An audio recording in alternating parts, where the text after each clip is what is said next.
Laure Prima, je suis entrepreneur salarié dans la coopérative Élan Créateur et j'ai une activité qui s'appelle Rendez-vous métier qui est plutôt de l'orientation tout au long de la vie.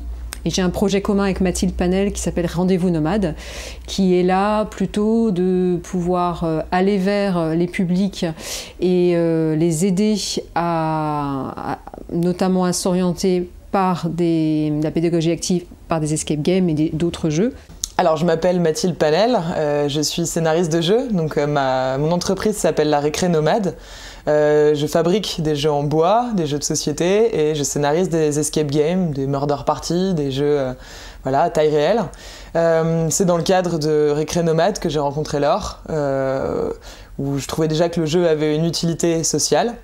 Et Laure, elle lui a carrément donné une profondeur supplémentaire parce que là, on utilise le jeu dans le cadre de recrutement, dans le cadre de marque employeur ou simplement pour révéler la compétence de nos joueurs et plus seulement avoir juste un moment ludique, mais aussi un moment pédagogique et utile.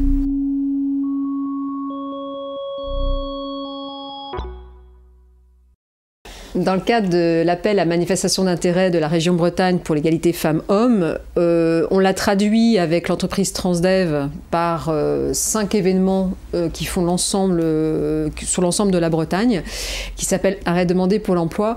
Donc c'est eux qui ont répondu à l'appel d'offres, mais ils ne pouvaient pas le faire sans notre expertise d'un outil de pédagogie active qui permettait de casser les préjugés par rapport à la mixité dans l'emploi. Il s'agit d'aller vers des territoires sur l'ensemble des 4 départements, vers des territoires où Transdev bien sûr est implanté puisque eux ont des besoins de recrutement, et s'associer en fait aux acteurs locaux de l'insertion et de l'emploi, donc bien sûr Pôle emploi, bien sûr la mission locale, mais aussi des associations, des centres de formation qui œuvrent à l'insertion dans l'emploi de toute personne et notamment des femmes.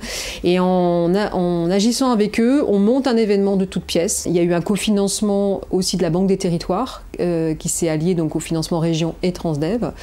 Donc ça veut dire que quand on arrive à chaque fois sur les territoires, donc comme aujourd'hui Carhaix, ils ont un service complètement gratuit. Ce qu'on leur demande simplement, c'est de mobiliser les services techniques de la ville, donc forcément c'est du temps et de l'argent, mais pour eux c'est plus transparent d'un point de vue économique.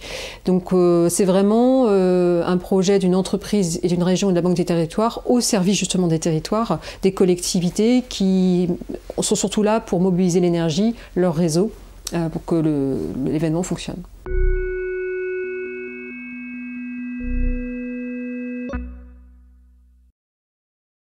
Le choix des lieux a été concerté avec donc, la région Bretagne, donc déjà on était sur cette région-là. Il nous paraissait évident de ne pas faire d'inéquité entre les départements, donc être sur les 4 départements. Et après, on a été dans du concret, c'est-à-dire où Transdev a des ressources humaines, puisqu'il participe au projet. Et après, moi, ayant travaillé à Pôle emploi, j'ai une connaissance des territoires qui fait que je connais les lieux où il y a plus de chômage que d'autres, donc on a favorisé des lieux où c'est plus compliqué pour une femme de trouver un emploi. Donc, et puis après, c'est en croisant toutes ces informations aussi avec des partenaires, la région, Pôle emploi, qu'on finalement, il y a des lieux qui sont plus adaptés que d'autres. On a fait en sorte de ne pas faire ombre aussi à des événements existants. Et puis, il était important pour nous d'aller sur des territoires à taille humaine, donc s'autoriser des petites villes et non pas que des grandes villes, même si on a commencé par Rennes pour se faire un peu connaître.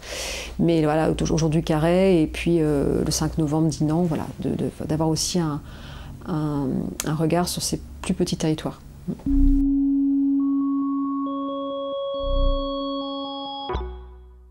Comme le dit Rendez-vous Nomade, le but c'est d'aller vers les personnes qui ne vont plus vers les structures. Donc ce qui nous intéresse quand on vient sur un territoire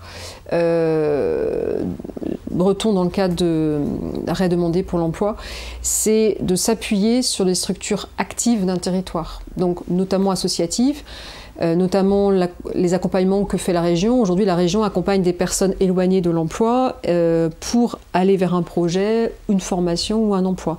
Donc c'est avant tout ces publics-là qui sont déjà accompagnés, qui nous intéressent, mais aussi tous ces publics qui seraient peut-être pas accompagnés, mais que des associations locales auraient pu repérer. Donc évidemment, des espaces femmes nous intéressent particulièrement. Ça peut être des femmes qui sont victimes de violences conjugales. C'est le cas de la prochaine session qu'on aura à Dinan.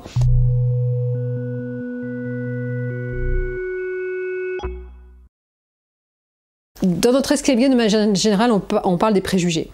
Des préjugés que peuvent avoir un employeur, des préjugés que nous, on peut avoir. C'est-à-dire que c'est nous-mêmes aussi qui nous mettons des freins à ne pas aller vers certains métiers. Donc l'objectif du scénario de notre escape game, c'est de casser ces préjugés, puisqu'on les met à la place d'un recruteur, nos candidats. Donc c'est eux qui vont devoir, dans une entreprise du 21e siècle qui recrute sans CV, aller à la connaissance de chaque candidat. Et à un moment donné, le sexe ne va pas compter. Ils vont plus se souvenir que Constance est une fille, que Vaillant est un garçon, parce qu'on a mis justement exprès en avant un prénom qui était une qualité, Constance, Vaillant, etc. Donc à un moment donné, ils s'extraient du sexe de la personne, et c'est eux-mêmêmes qui font la démarche. Quand ils sont ensemble autour de la table pour décider qui va avoir quel poste, c'est chacun qui va dire bah en fait, Constance, elle a telle qualité, et à aucun moment le mot de son sexe n'apparaît. Et donc ils vont s'autoriser justement par cette réflexion à se dire bah, Constance, elle serait très bien sur un métier finalement de conduite, elle serait très bien sur un métier de mécanique, elle serait très bien sur un métier d'informatique, 3 secteurs où les femmes ne sont pas assez représentées. Un métier mixte, c'est un métier où il y a un 60-40 des deux sexes, et on a fait exprès que dans les métiers sur lesquels ils doivent rechercher des personnes, en soit sur des métiers traditionnellement masculins ou féminins.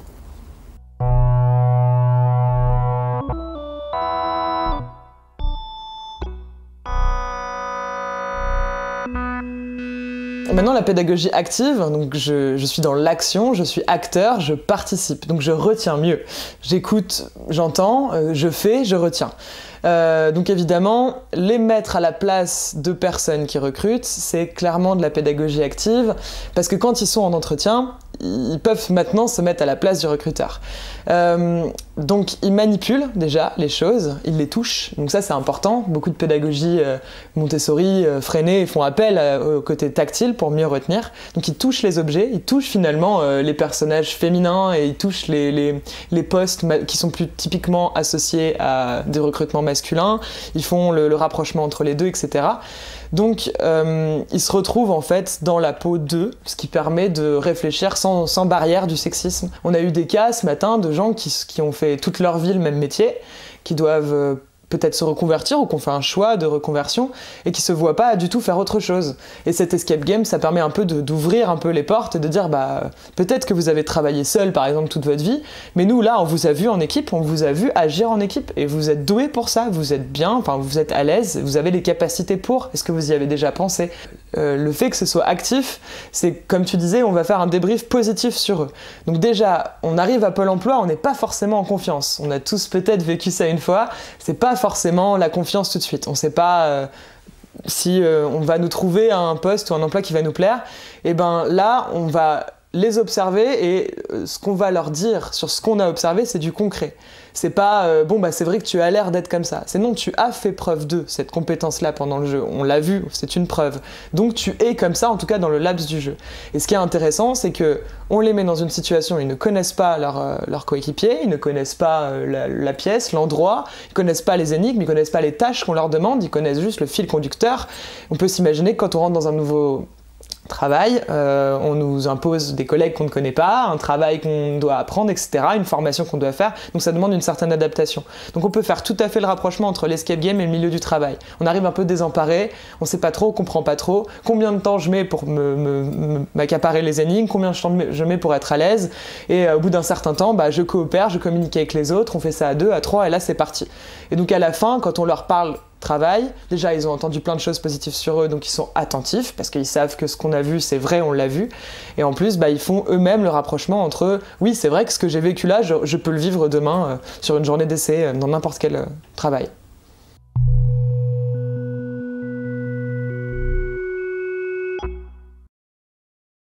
L'idée, ce serait de rester nomade, pour ma part, mais je pense que tu vas être d'accord. Moi, mon truc, c'est la bricole. J'adore bricoler.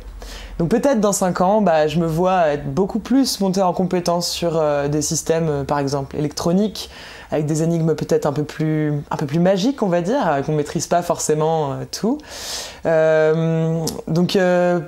Pourquoi pas avoir des escapes on peut accueillir plus de gens, trouver des moyens pour accueillir plus de personnes, essayer d'aiguiser ma perception de l'observation, parce que c'était pas mon métier, moi, à la base, observer les gens.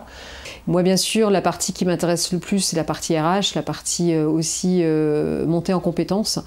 Donc, c'est de devenir aussi un outil un peu de référence qui peut servir aussi à d'autres structures.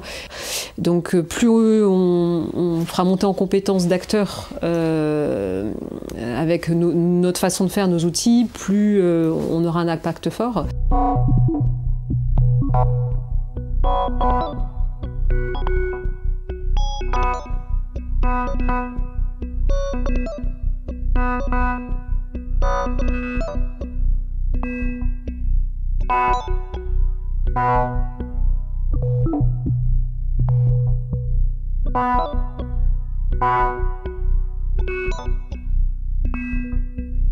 Thank